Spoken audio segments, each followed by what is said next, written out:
The Pope, who chose silence. On February 11, 2013, a frail 85-year-old man sat before a room of cardinals and began speaking in Latin. Latin is the ghost language of the Catholic Church, a tongue that carries the weight of centuries but is rarely conversational. He was reading from a short, prepared text. Most of the men in the room did not immediately grasp what he was saying, but a few journalists listening in who still held on to their classical education caught the verb at the center of his declaration. The man was Joseph Ratzinger, Pope Benedict XVI, and he was resigning. It was a moment that fundamentally fractured the modern understanding of the papacy. I was reading a fascinating biographical text recently about Benedict XVI, detailing his journey from a Bavarian village to the pinnacle of Catholic power. And it struck me how this single act of resignation redefined his entire legacy. He was known as the ultimate traditionalist, the enforcer of doctrine, the man who brought back the red papal shoes and the winter cap. Yet, with a few sentences of Latin, he executed the most radical, untraditional disruption the Catholic Church had seen in 600 years. We have to unpack this paradox. How does the man who spent his life guarding the eternal, unchanging nature of the Church become the one to break its most sacred modern precedent? To understand this, we have to look past the caricature of the Rottweiler and examine the architecture of his mind. We are dealing with a thinker who viewed the world through a deeply theological lens, a man who saw civilization itself teetering on the edge of a precipice. Just before the conclave that elected him in 2005, he delivered a homily warning of a dictatorship of relativism. He argued that modern society was building a framework that recognized nothing as definitive, leaving only the individual ego and its desires as the ultimate measure. This wasn't just a cranky complaint about modern morals, it was a profound philosophical diagnosis of the 21st century. He believed that without a foundation of absolute truth, human freedom collapses into a prison of isolated egos. So when this defender of absolute truth steps down because of a lack of physical strength, it forces us to interrogate the relationship between the eternal truth he defended and the fragile temporal human vessel carrying it. He wore the pacemaker, he felt the exhaustion, and he made a calculated, shockingly pragmatic decision. This tension between the eternal and the physical, between dogma and human limitation, is the engine of his entire life story. We are going to trace that story, not just as a sequence of historical events, but as a map of the modern religious crisis. The text I read serves as a springboard, but we must dig much deeper into the soil that produced this mind. Let us go back to the beginning, to the Bavarian village of Marktal am Inn. The text notes he was born into a respectable family, his father a police officer. But we have to dwell on the atmospheric pressure of this era. Ratzinger was born in 1927. He grew up in the shadow of the Weimar Republic's collapse and the rise of Adolf Hitler. This is not just background trivia, it is the crucible that forged his entire worldview. When you watch the state, the ultimate secular authority, transform into a monstrous totalitarian machine, it leaves a permanent scar on your understanding of human perfectibility. Ratzinger's family was anti-Nazi, grounded in their Catholic faith, but the regime did not care about private objections. As the text mentions, he was forced into the Hitler Youth. He was conscripted into an anti-aircraft unit as a boy soldier, watching the sky for Allied bombers. Then he was moved to the infantry, only to see his unit collapse amid the chaos of the war's final days. He was captured, becoming a prisoner of war. Think about the psychological impact of the sequence. You are a teenager, deeply studious, drawn to the quiet world of faith and intellect, and you are swallowed by a militaristic, murderous ideology that demands absolute loyalty. The Nazi regime was a profound lesson in what happens when a society replaces God with a political ideology. For Ratzinger, this was the ultimate proof that the secular world left to its own devices is capable of unfathomable darkness. The state cannot save us. Only a truth that transcends the state can protect human dignity. This early encounter with the shadow side of human nature inoculated him against all utopian promises. When later generations would argue for political liberation or social revolution, Ratzinger always saw the ghost of totalitarianism lurking behind the rhetoric. He became deeply suspicious of any movement that promised to build heaven on earth. His theological project was born in the rubble of a defeated, morally bankrupt Germany. He retreated into the ancient, unshakable architecture of the Church, not just as a career choice, but as a survival mechanism for the human soul. The ancient texts of St. Augustine, the subject of his dissertation, offered a vision of the city of God that stood eternal, while the cities of men crumbled into ash. He absorbed Augustine's profound pessimism about secular politics and his soaring optimism about divine grace. This is the bedrock.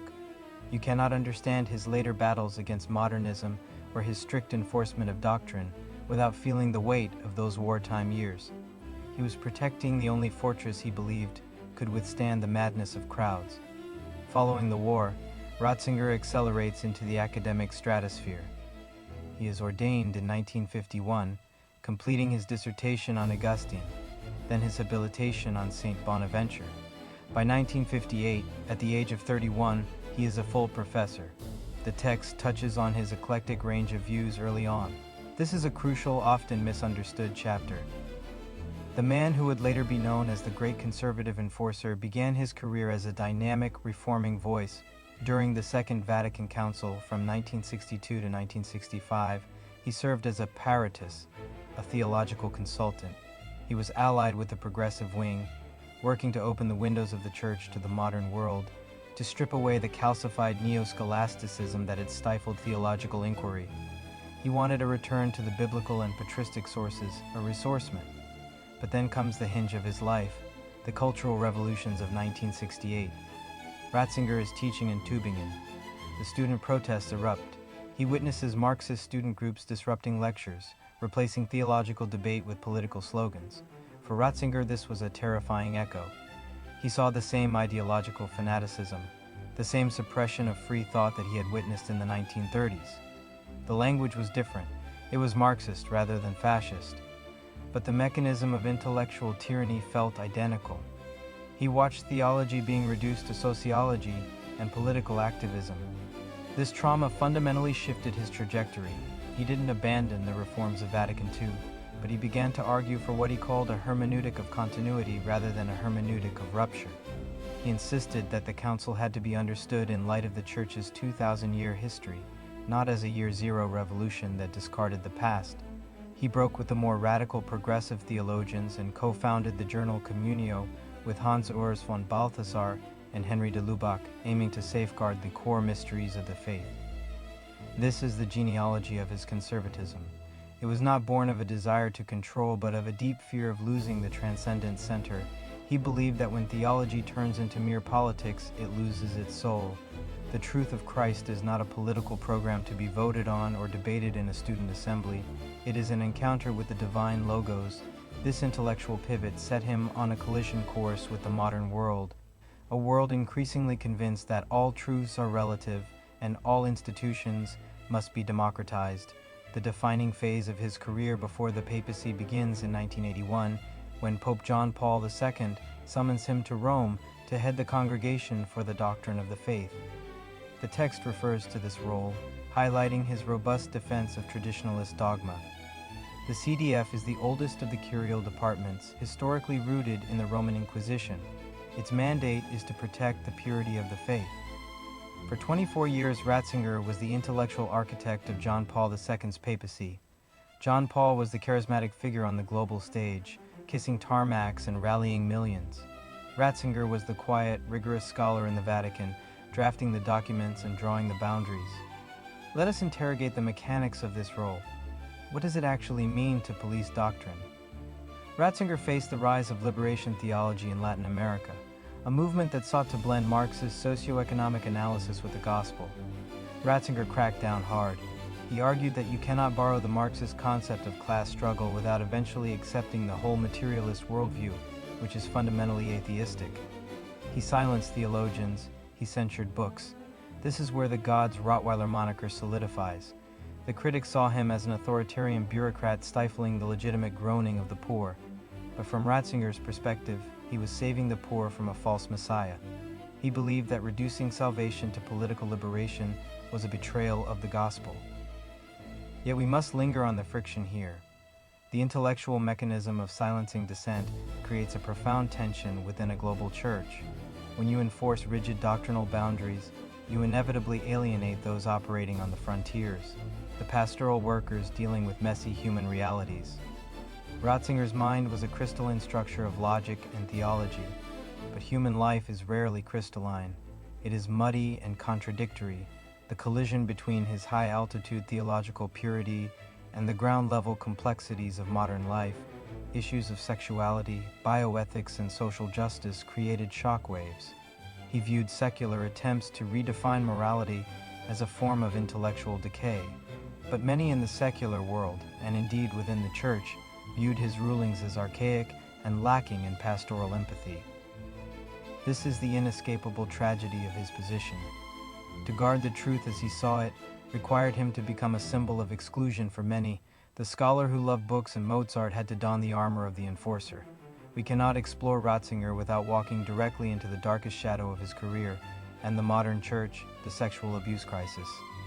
The text notes a controversial move in 2001 when he restated the traditional view that allegations should be investigated privately by the church first. We have to sit with this. The instinct of the institution for decades, centuries even, was self-preservation. The operating logic was that public scandal damages the faith of the ordinary believer. Therefore, sins must be handled internally, quietly, canonically. Ratzinger inherited this legalistic, secretive machinery.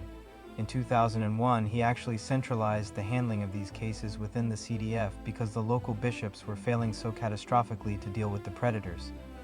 He pushed for faster dismissals from the clerical state. He began to realize the sheer scale of the filth. During the Way of the Cross in 2005, just before John Paul II died, Ratzinger wrote a reflection lamenting how much filth there is in the Church, and even among those who in the priesthood ought to belong entirely to him. But the shadow remains. The bureaucratic mechanisms he operated within were agonizingly slow and often prioritizing the rights of the accused priest over the safety of the vulnerable. The reliance on canon law rather than civil prosecution allowed a culture of cover-up to persist. The contradiction is agonizing. Here is a man who dedicated his life to defending absolute moral truth, yet he sat at the heart of an institution that systemically failed to protect the innocent from the most horrific moral violations. The legal framework of the Church proved woefully inadequate for dealing with criminal pathology. The gray area here is the danger of institutionalism. When the defense of the Church as a holy entity supersedes the pursuit of justice for the broken, the moral authority of the institution collapses. Ratzinger recognized this late in the game, perhaps too late. He met with victims as Pope. He wept with them. He defrocked hundreds of priests, but the cultural ripple effect of the crisis permanently fractured the moral voice of the papacy. The dictatorship of relativism he so feared was fueled in part by the hypocrisy of the very institution claiming to hold the absolute truth.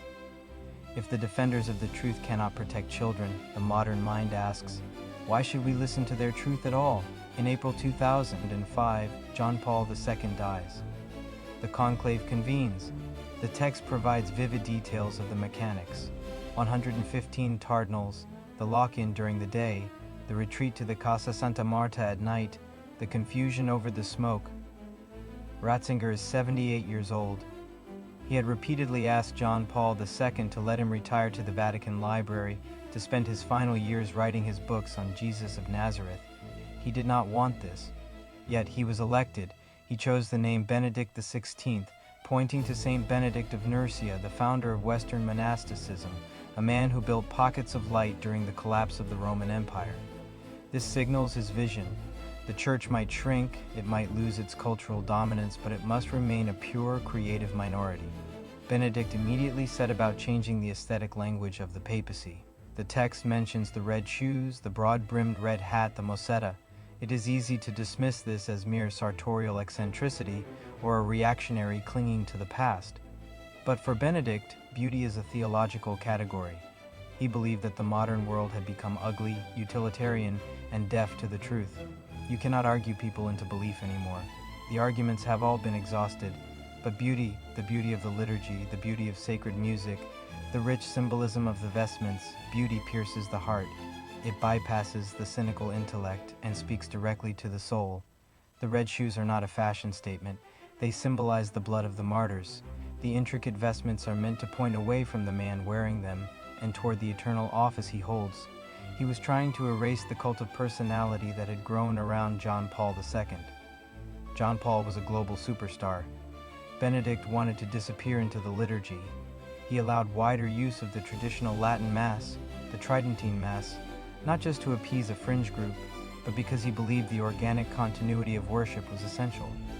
He feared that the liturgical reforms of the 1960s had turned the Mass into a community self-celebration rather than a cosmic worship of God.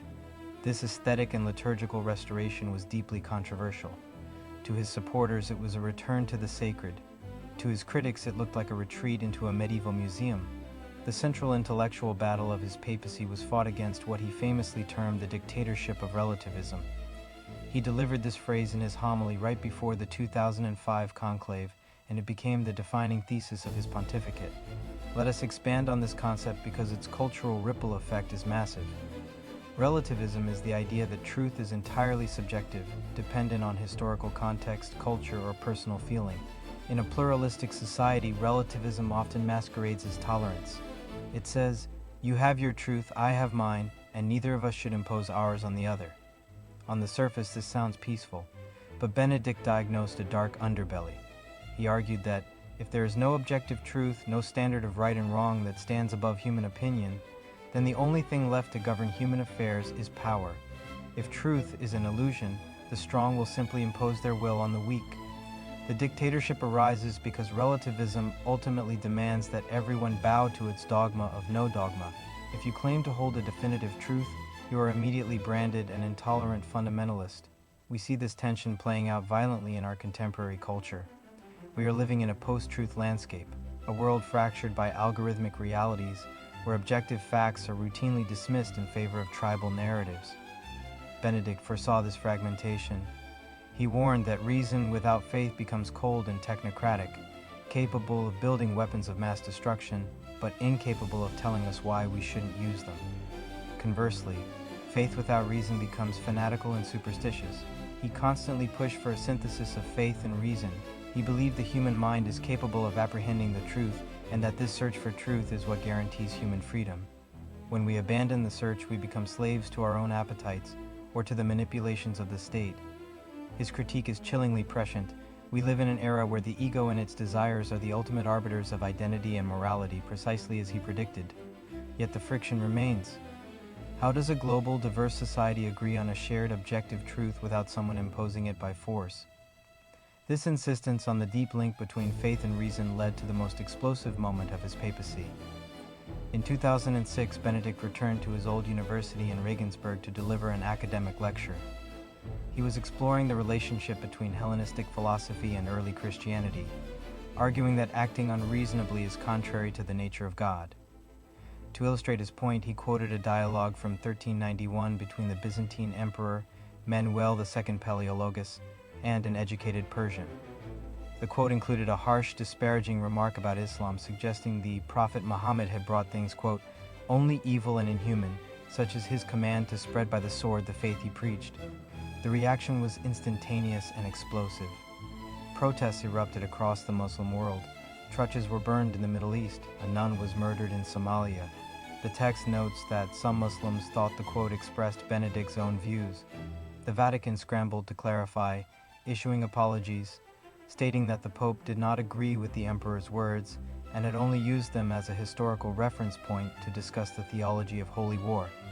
This incident reveals a profound mechanical failure in his papacy. Benedict was operating as a German university professor in a seminar room, engaging in high-level textual analysis. He forgot, or failed to realize, that the Pope does not have the luxury of academic detachment. Every word spoken by the Bishop of Rome is amplified, stripped of context, and weaponized on the global stage. The Regensburg address highlights the friction between the intellectual depth of the man and the geopolitical demands of his office. He was trying to have a nuanced conversation about violence, reason, and religion, and it ignited a geopolitical firestorm. Yet, in the long shadow of the event, some scholars look back at the core argument of the Regensburg Address that violence in the name of God is inherently unreasonable as a necessary, if poorly executed, challenge to religious extremism. It forced a dialogue. 2 years later, he hosted a Catholic-Muslim seminar in Rome, a genuine step forward in interfaith relations. But the trauma of Regensburg lingered, a stark reminder that the modern papacy is as much a media phenomenon as it is a spiritual office. we arrive at the mechanics of the abdication, February 11, 2013.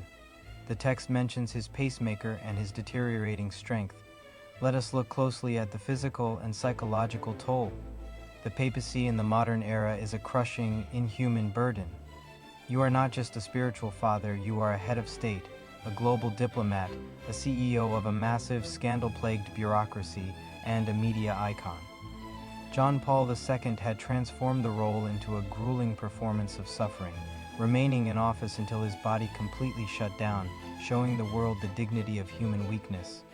Benedict evaluated his own failing stamina and chose a different path.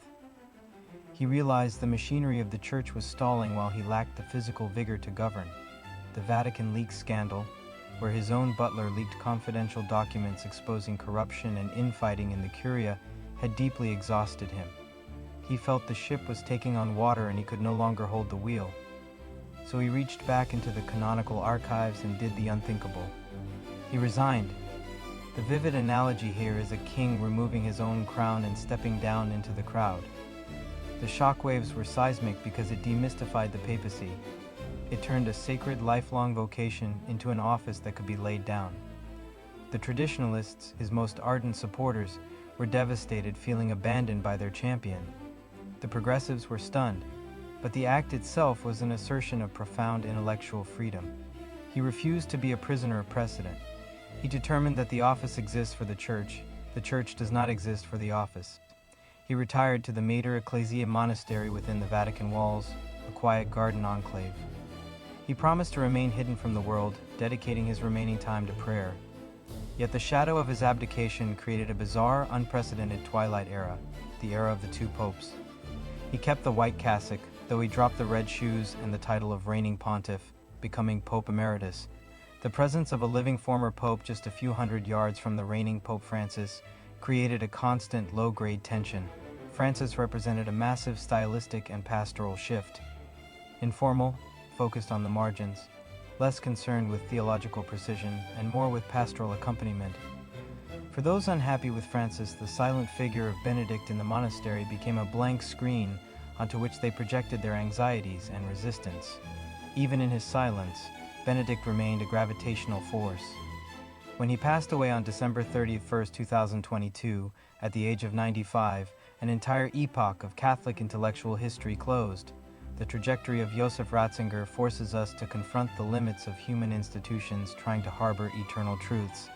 He was a man who experienced the terror of the 20th century, built a massive intellectual fortress to defend against the chaos, and then, at the very height of his power, recognized his own human frailty and walked away.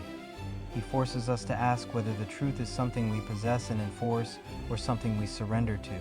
His brilliant, complex, sometimes tragic legacy is a testament to the agonizing difficulty of being a pilgrim of the absolute in a relative world. We have explored the depths of this history, but the questions it raises about power, truth, and human limitation belong to all of us. I encourage you to send this episode to a friend, someone who wrestles with these heavy ideas of truth and history. Talk about it. Argue over it. The conversation is where the light gets in. The peace of Christ be upon you.